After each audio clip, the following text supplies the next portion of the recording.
it was like, okay, are they now going to show all the games on the PlayStation 4 Pro? Is this now the when our original PlayStation people are going to get screwed over? And of course, there are some things that, for example, the Battlefield multiplayer, is running on a better frame rate, so you might have an advantage there. Um, and there are some other things, and of course, right now the games were made for PS4, then upscaled to PS4 Pro, so we don't really we will not see it right now if original PlayStation owners will really like get the worst version. But it was interesting for me that during the PlayStation experience, it was not all all the games we saw were running on PS4. There was never this like line in the screen with like enhanced for PS4 Pro that you were looking at PS4 Pro gameplay. With Uncharted, with the Last of Us trailer even, they were all running on PS4. And I really think that this is what Sony like communicated with. This is just a cool 4K device. If you want it, go ahead. But we are still aiming for the PS4, and the Pro versions will just get upscaled. Will just get a better frame rate if that's possible. So I really like this trend that they were not like, now have this better console, let's just make all our games look as good as we can. They were just still like, yeah, good to people, like saying, okay, wow, this is and of course it's like hard to say a little bit with the PlayStation experience because Uncharted 4 is a game made for the PS4. But with the Last of Us trailer, yeah, that was of course a cinematic trailer. I mean, if we see God of War for the second time and it's running on PS4 Pro, then it might be different. But right now, I think that I'm pretty happy with how Sony is treating the PlayStation 4 Pro. I honestly, I see them doing this only to sort of make it so people who own the PlayStation 4 don't feel like they're being left behind. And Yeah, absolutely. I think that the reason why they call it the PlayStation 4 Pro instead of the PlayStation 5 isn't because the technology wasn't a big leap, because it was 2 times the performance, but they also knew that by calling it just the PlayStation 4 Pro, it wouldn't also make people who own the PlayStation 4, which is millions of people, it wouldn't make them feel like they've been left behind. And I think this is just more evidence towards that. But I don't think that this is the beginning of the end in terms of like, oh, well, they're obviously going to keep making PlayStation 4 things meant for the PlayStation 4 and they're not going to leave it behind. I think this is only sort of a means to the end in terms of once the Pro builds up a big enough install base, they'll start to sort of leave the PlayStation 4 behind more and more and make people buy the Pro just so developers don't have to develop for essentially two different devices, or even 3 if you think about the fact that a lot of these Pro games have a 1080p more enhanced and a 4K version, right? Or dynamic 4K is what they're calling it because it's not really 4K. But yeah, I think that this is a good start for them. I think that for their current install base, it will ease them into it a lot more.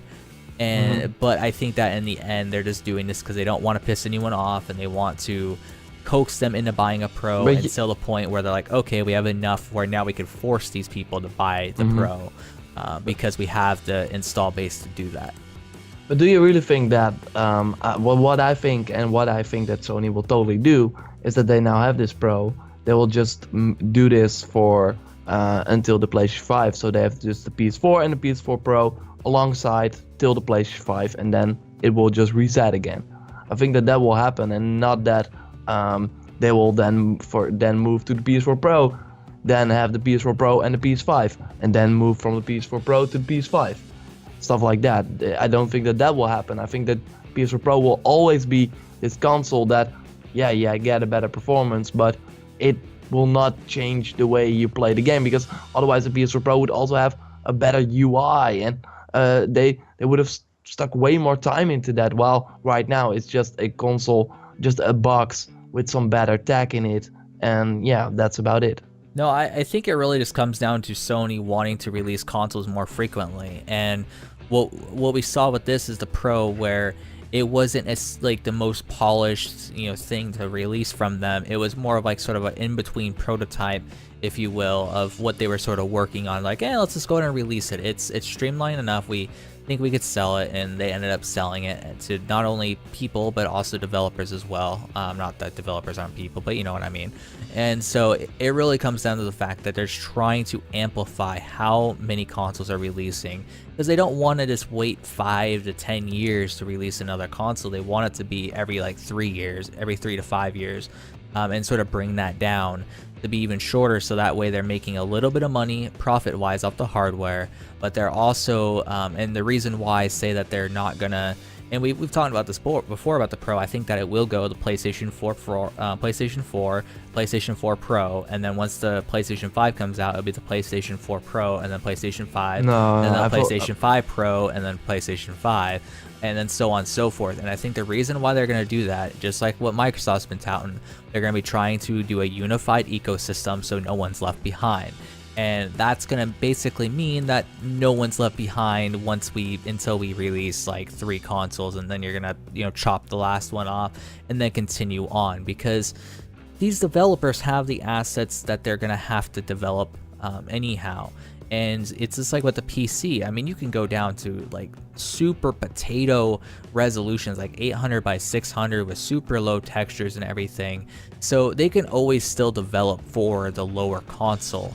It just becomes harder when it's super old. So like when the PlayStation 5 comes out and they have the PlayStation 4 Pro as well, they're not going to want to go back to the PlayStation 4, but they wouldn't really mind going back to the PlayStation 4 Pro because it already has an install base and it has the hardware to sort of back up enough of what they want to do, where they're not going to develop for it maybe, but they're going to have an alternative version for it so people don't get fully left behind.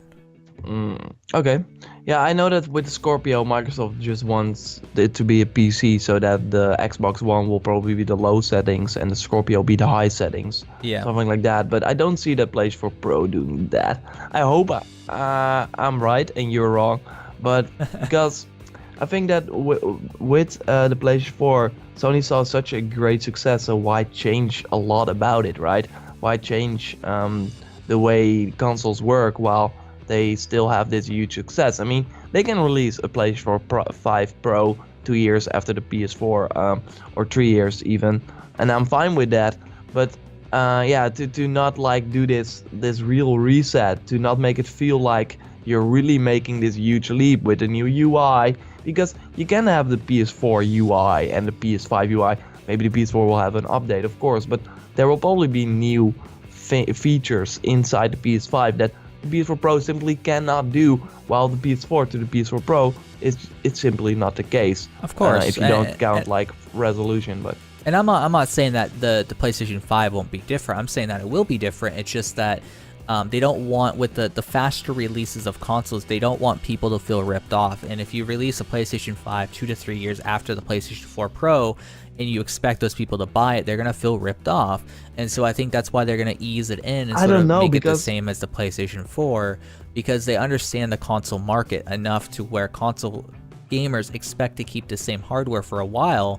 And just releasing the Pro made some people feel a little bit of anger towards Sony, but it wasn't enough for them to totally drop the brand. So with this one, sort of the first sort of smack, it hurts. But then after that, once you sort of get punches, like with an MMA, for example, or boxing, the first punch or whatever you take, it's going to hurt. But the more you take punches, the more you understand, okay, well, the pain tolerance isn't there.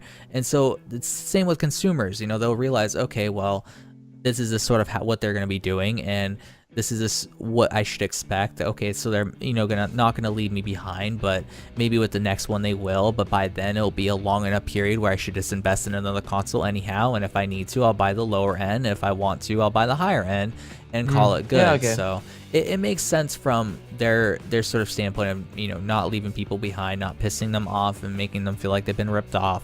And that's why I think they'll do it. But yeah, the PS5 I think is definitely going to be a big improvement in terms of the interface and the features and stuff like that. But I think that I just believe that they're going to definitely support the Pro still, but probably not the OG console. yeah, okay. I will be interesting to see that, of course. I think it's really hard to make these kinds of predictions right now when Sony just released one better iteration. If they are like, okay, next year we will have a new one, or in 2 years we will have another Pro one. Plus.